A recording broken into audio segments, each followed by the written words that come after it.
আসসালামু আলাইকুম। সিজার ডেলিভারির পর যে 25টি খাবার খাওয়া নিষেধ। 1. দুধ এবং দুগ্ধজাত দ্রব্য যেমন পায়েস, সেমাই, ফিরনি ইত্যাদি, কেননা কিছু ক্ষেত্রে ল্যাকটোজ অসহনশীলতা দেখা যেতে পারে যা হজমের সমস্যা তৈরি করে।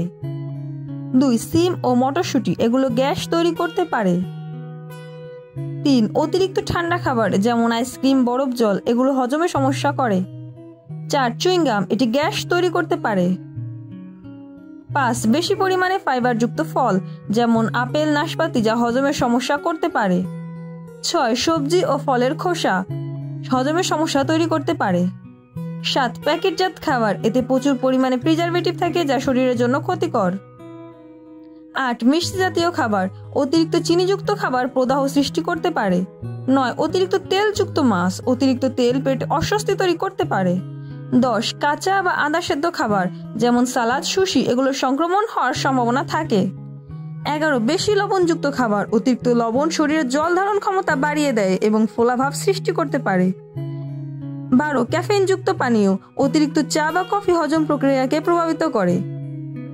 13. অতিরিক্ত ফাইবারযুক্ত খাবার যেমন ব্রোকলি, বাঁধাকপি ইত্যাদি, অতিরিক্ত ফাইবার হজমের সমস্যা করতে পারে। 14. কার্বোনেটেড পানীয় যেমন কোকাকোলা, স্প্রাইট ইত্যাদি, এগুলো গ্যাস ও অ্যাসিডিটি তৈরি করতে পারে। 15. বেশি চিনিযুক্ত খাবার, অতিরিক্ত চিনি শরীরে প্রদাহ সৃষ্টি করতে পারে। 16. ভাজা খাবার, অতিরিক্ত তেল ও চর্বিযুক্ত খাবার হজমের সমস্যা তৈরি করতে পারে। 17. অতিরিক্ত মশলাযুক্ত খাবার, মশলা পেটের অস্বস্তি বাড়ায়। 18. ফাস্ট ফুড, এতে প্রচুর পরিমাণে ফ্যাট ও আর্টিফিশিয়াল উপাদান থাকে যা স্বাস্থ্যের জন্য ক্ষতিকর। 19. প্রক্রিয়াজাত খাবার যেমন চিপস, কুকিজ ইত্যাদি, এগুলো হজমের সমস্যা করতে পারে। 20. কিছু সবজি যেমন কাঁচা পেঁয়াজ, রসুন, যা গ্যাস তৈরি করতে পারে। 21. অতিরিক্ত মশলাযুক্ত সস, এটি পেটের সমস্যা তৈরি করতে পারে। 22.